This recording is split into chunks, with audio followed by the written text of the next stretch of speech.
This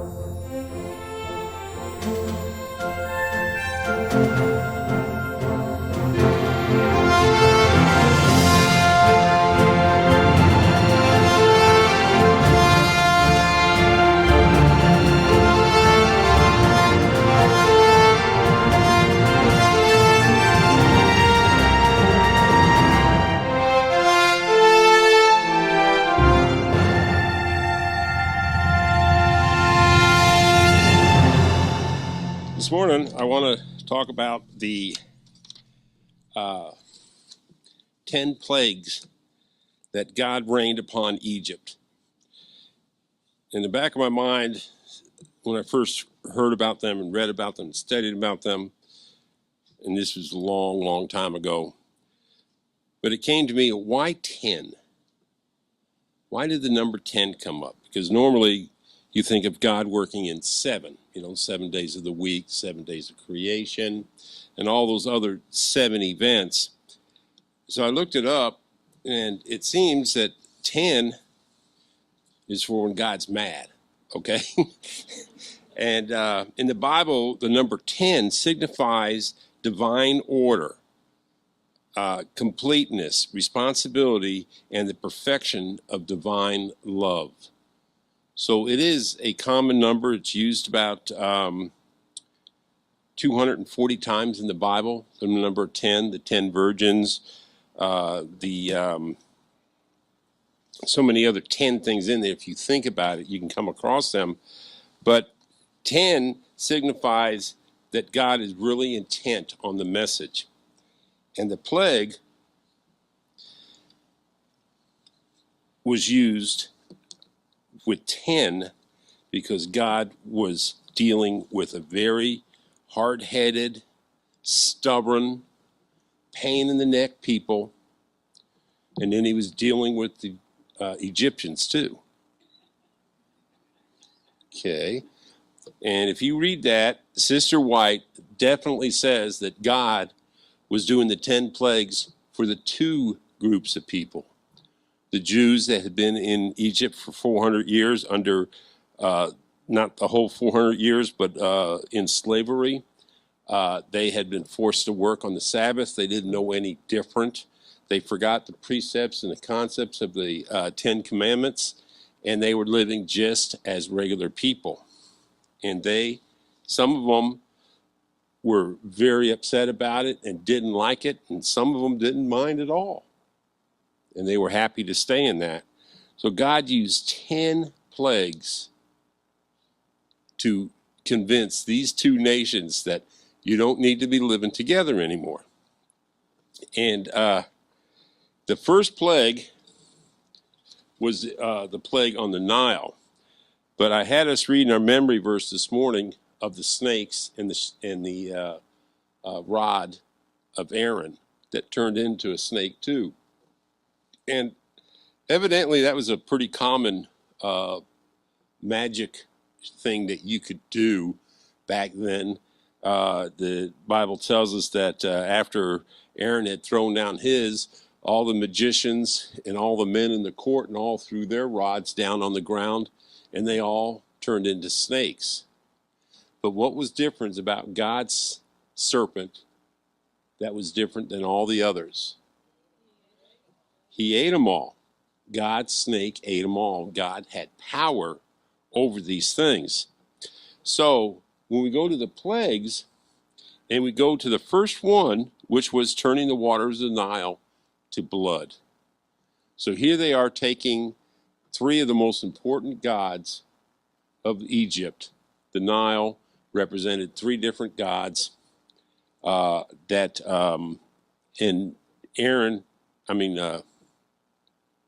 Moses went and put his rod into the water, and the water turned red. And if you want to see pictures of that, there's several movies, Charlton Heston, all these things. Put that rod into the water, and the water turned red with blood.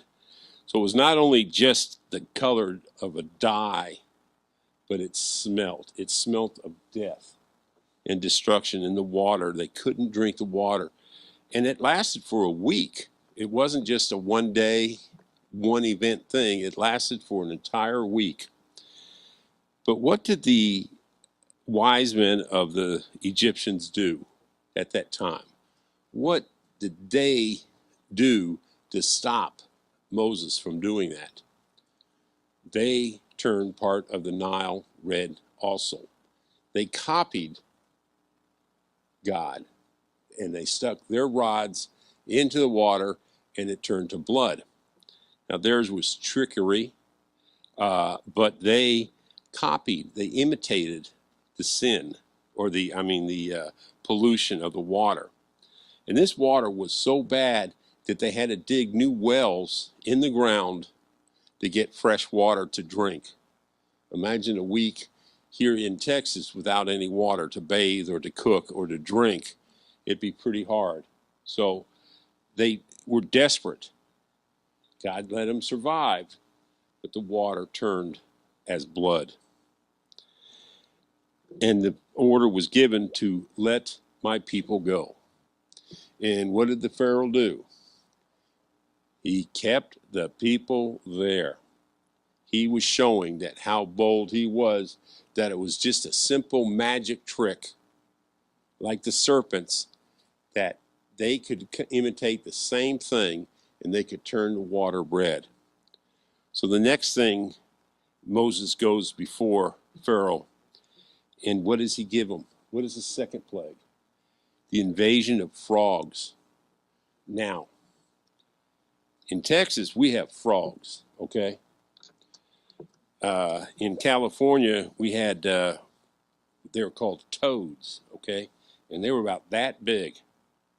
And a lot of us young men would go play golf at night in California because we could.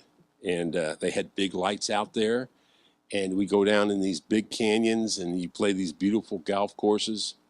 And one night I was coming up on a hole, and the idiots before us, and we knew them because we were idiots too, they didn't put the flag back in the hole.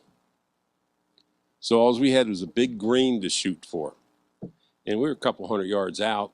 And so I take my iron out and I hit my ball. One of the few times it actually went the way I aimed it and where I wanted it to go. And it bounced on this big, beautiful green and rolled right up to the cup. And as soon as it hit the cup got up and jumped away. Because the hole was at the other end of the green, and it was just a big old fat toad sitting out there. And it took my ego away from me. But imagine that filthy animal. And when the warning was giving of the invasions of the toad, it wasn't just they were going to be all over the place. They were going to be in their kitchens, in their bedrooms, in their stables, in their temples, everywhere. These filthy animals, filthy, terrible animals. And what did the Egyptians do? They copied again. They claimed that they produced their own frogs, toads, or whatever to come out and be this invasive species invading the Egyptians. They copied it. And you're wondering why? But they were showing what a cheap magic trick, or trying to show what a cheap magic trick. And the Nile and the frogs both affected the Jews and the Egyptians. And they were in their homes and everything like that. So again, the order went out, let my people go.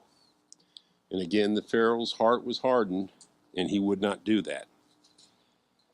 And so the next plague came in, and that was gnats, or lice as we would call them.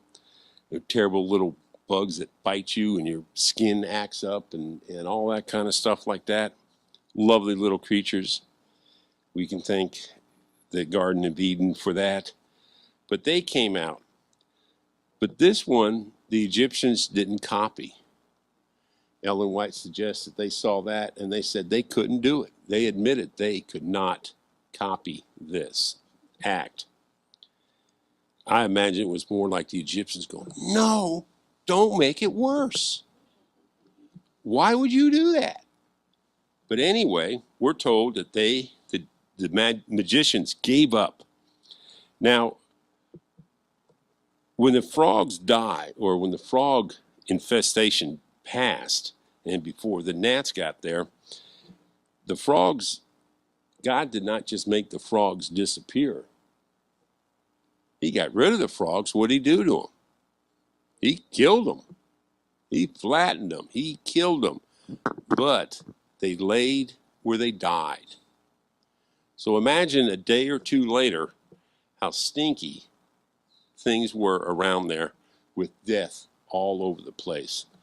He left them there, and then the lice came in. And now the order went out. Let my people go. And again, his heart was hardened, and he wouldn't do that. And so the next plague was called for. The next plague came in, and what was it? It was teams of flies. Now, some people have flies, little itty-bitty flies. In Texas, we got horse flies, okay? And what is it really cute about Texas horse flies? They bite. They bite and they hurt. And these flies were not only in the stables or in the farmlands or anything like that, they were everywhere. They went into the sanctuaries, they went into the temples, the palaces. It did not make a difference where, but they went everywhere, these flies. Now, you look upon these things, these first four that we've mentioned, and you ask, and science is going to tell you that they were all related, okay? That they can be explained scientifically by a volcano called Santorini. Has anybody seen that volcano? Oh, come on. Y'all don't even look in the dictionary or nothing, huh? Santorini is a beautiful island in the middle of the Mediterranean Ocean. And it's really easy to spot on a satellite picture because you go up and you fly over it and you look at it and it kind of looks like a moon. And it has a little dot in the center of it. Well, what that is a caldera. And it used to be a beautiful island, okay? A pretty good sized island. And one day it blew up, okay? And you can go to that island now because man, in their infinite wisdom, is still living on this volcano, okay? And several thousand years before Christ came, man lived on this volcano. They had plenty of warning from God to get off the volcano, and they just dug deeper into the mountain. And you can go over that island now, and there's thousands and thousands of people, and all the beautiful people of the world go there in their bikinis and their boats and their you look in there and they'll have like 6 or 7 cruise ships sitting in the caldera, the center of the volcano. It's very deep, and they're sitting in there with all their money and everything like that, just sitting there on a volcano. Okay, it doesn't make much sense, but that's what they want to do. Let them do it. But scientists claim that this volcano's eruption was so great, and they do have proof of how big it was, that it sent a gigantic tsunami all through the Mediterranean, and that this volcano stirred up the mud in the Nile, brought it up, and it appeared to be red, and it polluted the river for about a week from the force of this volcano. So they're saying God had nothing to do with this. Okay, so does God control volcanoes? Yes, he does. Why has the city of Naples not been wiped off the face of the map yet? Because God is still protecting those 6 million people that live on an active volcano, that if you read the papers every week, it's doing something showing that it's fixing to blow up again. Like the one that it's the same volcano that buried Pompeii. and it's fixing to do the same thing again, and only God's grace protects it. But they say that the volcano caused this natural disaster, and the shaking of the earth and everything was so bad it woke up all the frogs, and the frogs came out and invaded the cities, the peoples. And then, of course, you had the gnats. They were in from the dust, and it was shaken up. And all these things produced were because of a natural disaster. It weren't because of God. And that's what science wants you to believe. But we know in our hearts, and we know too to trust the Word of God, that when He says that He made it rain for 40 days and 40 nights, did it rain for 40 days and 40 nights?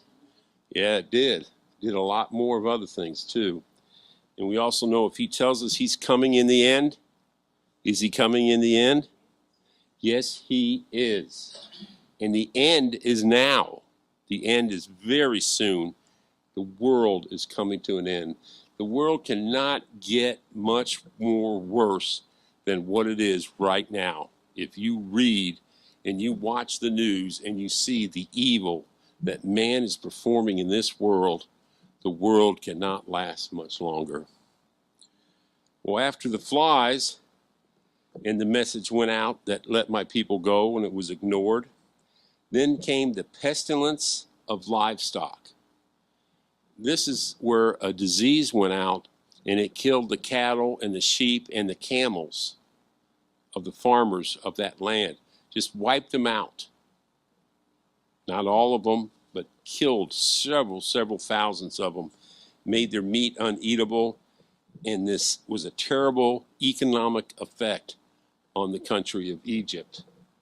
This did not include the Israelites. Their plants, their animals were fine. And it went out again to let my people go. And once again, it was ignored. So God brings the next plague in. Getting kind of a hint of why He had to go to 10. Okay? People are pretty hard-headed. And it isn't just the Egyptians that were hard-headed. My son told me a story one time. Most of you know that our son Brian served 16 years in the Army, and he did 3 years in Iraq as a foot soldier. So he was not slinging hamburgers and doing things like that. He was out there actually doing combat tours, late night fights, and patrolling for the enemy and looking for people trying to kill Americans. He was in the thick of it, and he survived, thank God, unscathed, unhurt, and we're so thankful for that.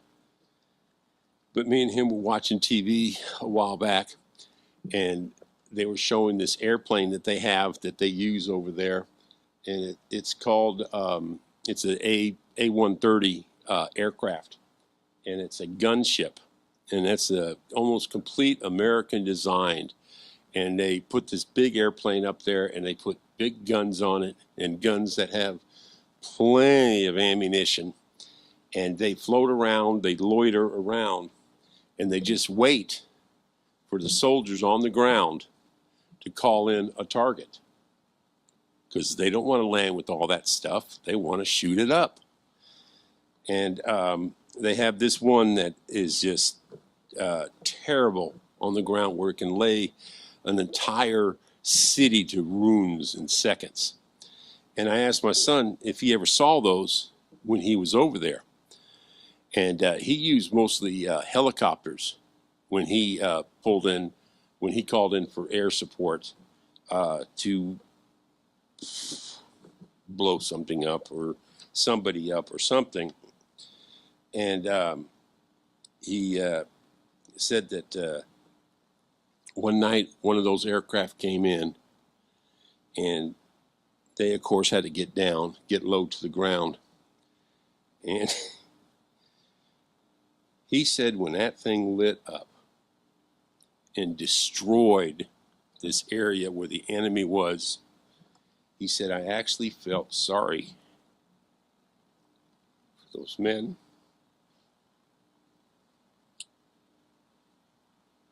because they were dead. They didn't have an option. They didn't have nothing. Just all of a sudden, they were dead. And he said, Dad, it just made me so glad to say that, thank God I was fighting on the right team. And imagine that. And that's what God is trying to do to the Israelis or the Jews here. He wants them to be proud of God, of the God they serve. They want them to know that your God is the omnipotent God, the one in charge, that doesn't need trickery or trick of hand to convince people that he is the true God. He is God. And God only asks for what? For love. He doesn't ask for sacrifice. He doesn't ask for anything. He just asks for love, for our love of him. And now the sixth plague came in, and that was the infection of boils. Anybody ever had a boil? Owie. They do not tickle. They hurt. I think they're worse after you get them than they are while you're getting them. But they can also become infected. They can become a health issue. They can kill. But they brought in these boils all to the Egyptians, not to the Jews, but to the Egyptians. I showed you a picture here a couple months ago of the Pharaoh who was the Pharaoh when the Jews were there. This Pharaoh that we're talking about here, the hard-headed one, and he died some 40 years after the plagues came in, but he still had the rash and the skin defects on his body from the boils and the gnats. Even though they embalmed him and they did all their things to him and everything like that, you could still see the skin defects on his body. And any other mummies that come from that time period, they're still there. So we know this happened, and we know it was very painful. And again, the order went out to let my people go, and it was ignored. So the next one was hail. Now, these were not hail things. These were Texas-sized hail balls, softballs, things that can kill you, kill people. It was brought on to the whole nation, and it was warned to the people to get your livestock, what was left of them, inside to protect them from the hail that was coming. And if you really want to see some hail, pull it up on YouTube or something like that, pull up hail, and it will scare you how powerful it is. And these were not 2 or 3 pound hails. These were 10 or 15 pound hails that came down, boulders falling from the sky, inflicting damage and death. And the order went out again, let my people go. And again, it was ordered not to let the people go, to hold them in there. Now, several times he promised, and he says, well, if you don't bring this or do this to us again, then I'll let your people go. But then as soon as it stopped, the promise stopped. And he would not do that. So the next one they brought out was a swarm of locusts and grasshoppers. Now, there's several people here, and I don't care, but I can spot you because we're all in the same club. But remember back in the day when they had National Geographics, and they had an article one time about a locust infection in Africa that was so bad, they showed a little guy sitting out in what was a dried riverbed, and sitting there, and he's surrounded by this beautiful brown color with little blue and red in it and everything like that. He's sitting in a river of dead locusts, and his hands are covered in locusts, dead locusts. Now, this guy was better than most because he was actually hired to count the locusts, okay, that were killed. It was after they used DDT to go in there and they sprayed these locust clouds.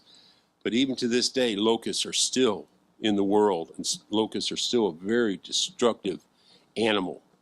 And they can come up out of nowhere. They'll sit and lay in the ground for years and years and years. And then for some reason, they'll come up.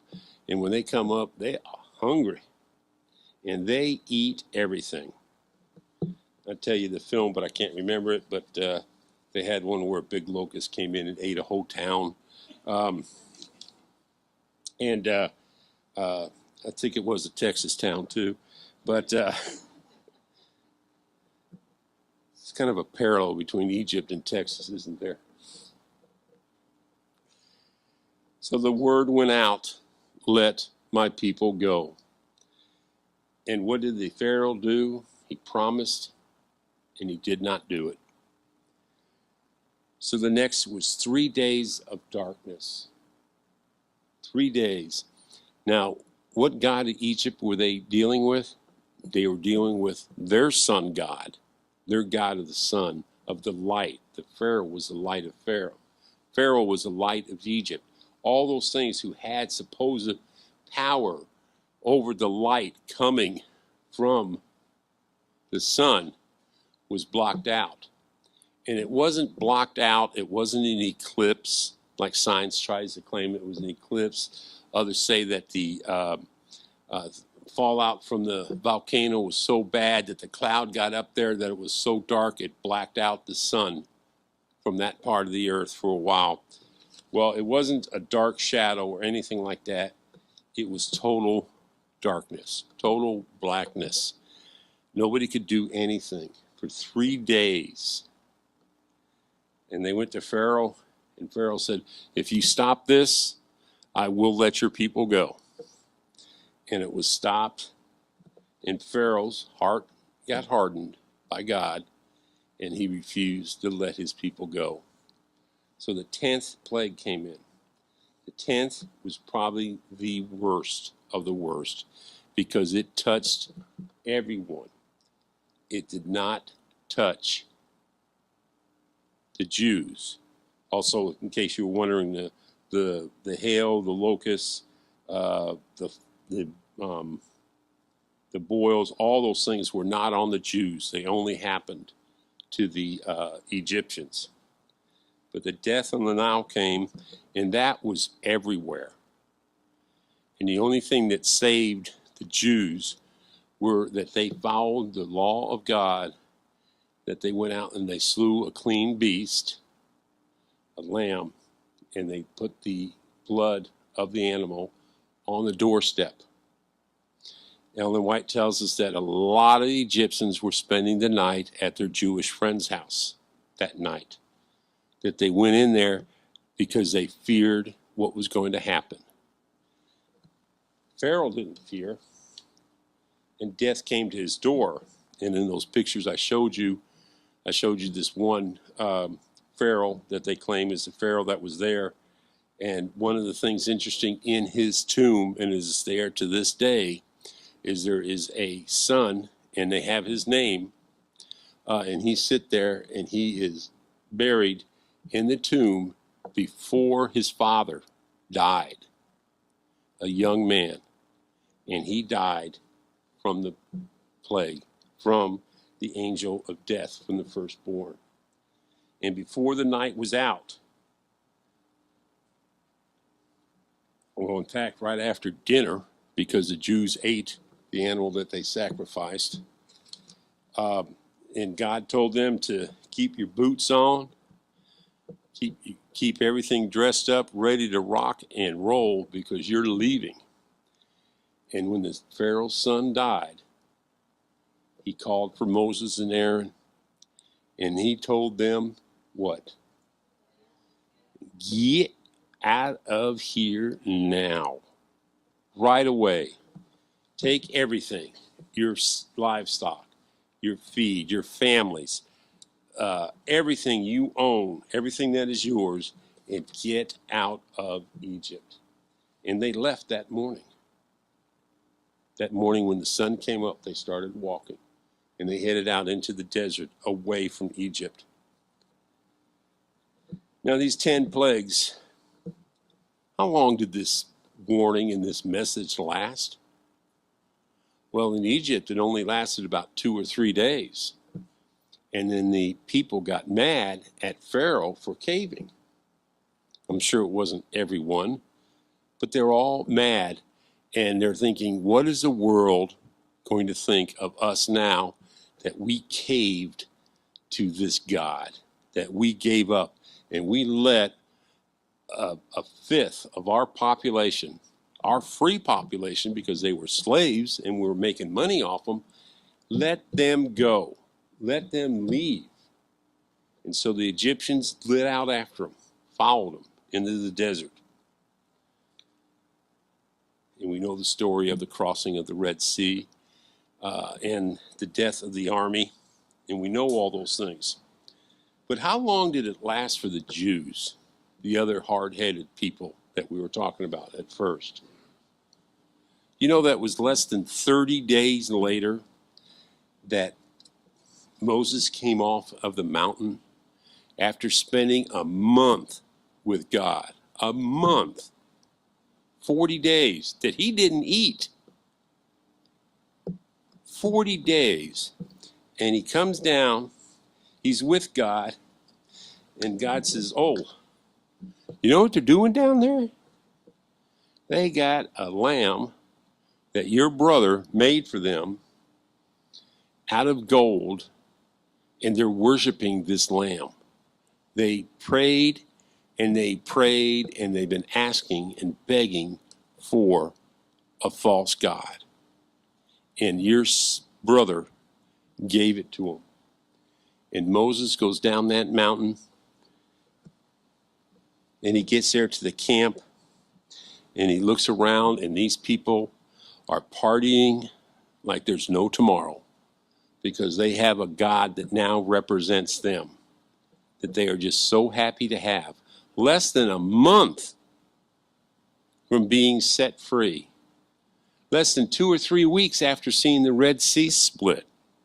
After seeing a desert with no water whatsoever, and the only water they find, the water is so sour that they can't drink of it until God instructs Moses to cut down a tree and throw it into the water. And it cleaned that water up, that it was sweet to the taste and that it was safe. Less than weeks after that, they go up there. They'd already seen the presence of God on the mountain, and they were so afraid of God that they asked Moses that we only speak to you, not to God directly. And he goes up in there, and then they come back, and they're making a false god to worship. So they weren't much better than the Arabs, or the Egyptians, I'm sorry. They weren't that much better. They're mankind. But that also tells you about us as people too. We are susceptible to sins every day of our lives. And they are in our lives.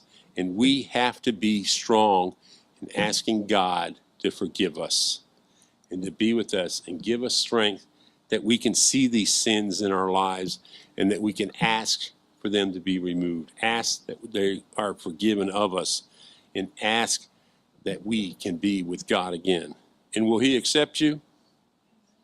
Yes, he does. He'll accept us. He loves us. It's kind of a hard thing to say, but God knows how dumb we are, and he's got a very big heart, and he forgives us. But I ask you in closing to think of the 10 plagues in your life. What are the 10 things in your life that would have to be affected for you to make a total commitment to God? And there are several things. You know, the Nile could be our streaming system now. Imagine if the internet went dead. I mean, some people would literally die.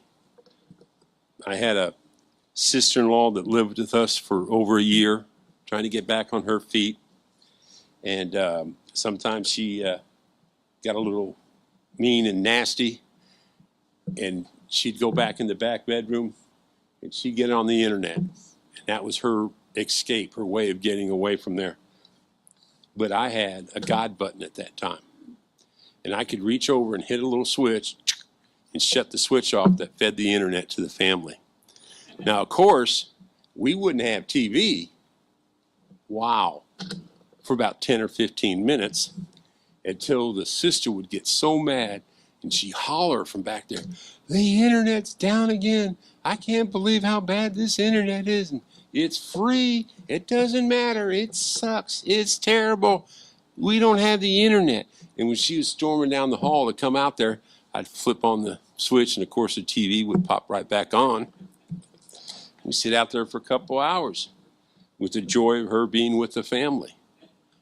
But think of that in your life. What can you as an individual shut out and let God's people free? Let us go back to God. Let us worship God. Let us be with God, and let Him be the center of our hearts and of our minds.